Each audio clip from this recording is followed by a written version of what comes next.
Let's get started. We have a question coming in over email from Neetu. Now, she wants to know which is the best bank to avail a loan from. Is it SBI or ICICI Bank?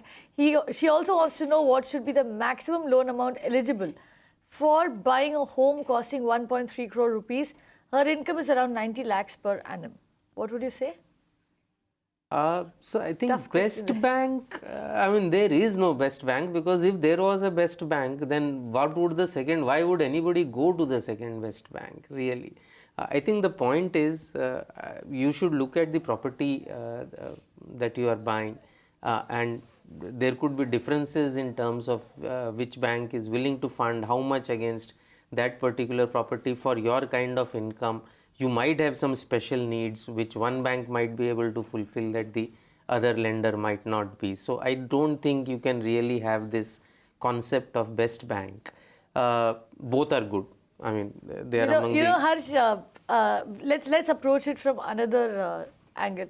Now we know that banks are actually right now competing with each other to reduce interest rates. They are trying to make the home loan as cheap as possible for the consumer. And it is, of course, the demonetization will only aid it further, aid the process. Now, in such a scenario, rather than looking for a best bank, would you advise Neetu to go looking for a bank that offers the best deal on her home loan? And if she is looking for a good deal on her home loan, what are the criteria that she should actually be considering? So I think that number one criteria is that most people first select their property. You're unlikely to change the selection of your property just because a particular lender approves it or does not approve it. So I think once you have selected your property, you can approach both these banks, or there are other good lenders in the market, and find out whether that property is acceptable to that bank, how much is it willing to lend, are the documents that you have for that property acceptable, your own income documents. I mean, she mentions an income of 90 lakhs. Are those income documents acceptable to the bank? I think all that should determine. Best deal for her might be very different than the best deal for me. It cannot only be rate.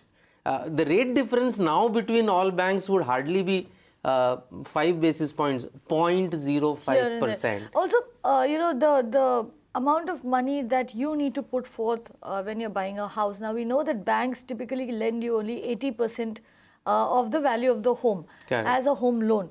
Is there a chance if you have a good credit record, good credit score, and if you have a substantial income, if you can show both of those, then is there a chance that that 80% could increase to 90% also? Is that a good deal that you can actually negotiate? Not for the values that she has. I mean, this is a regulatory cap. The 80% is a regulatory cap, which means that the agreement value, I don't know whether this 1.3 crores that she is saying, is that the all told cost or that is the agreement cost. The 80% cap applies on the agreement cost. Stamp duty, registration, any other costs you have to bear completely yourself.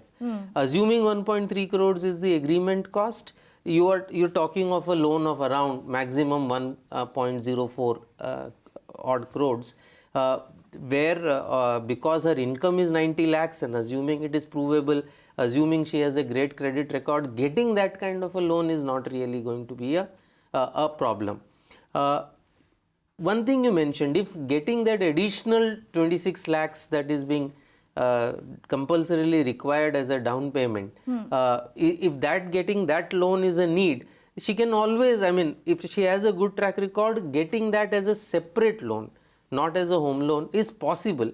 Key thing there is you need to check whether you really want, whether it's a good idea to take such a high loan. So, Neetu, net, what you need to remember here is that you should not go looking for which is the better bank.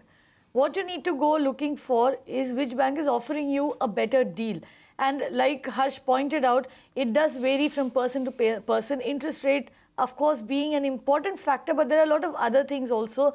You can also, in fact, check and see which bank you will be more comfortable banking with, in terms of their customer service, etc. So these are things that you need to keep in mind. But having something like a 90 lakh per annum income, you should not really have a problem with applying for a home loan.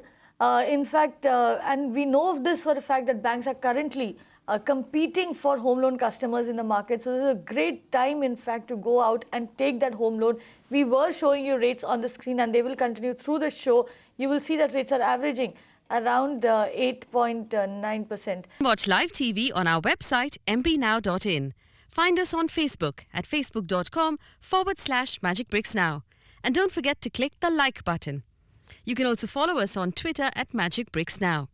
To stay updated with all our programming, hit the subscribe button on our YouTube channel by logging on to youtube.com/magicbricksnow.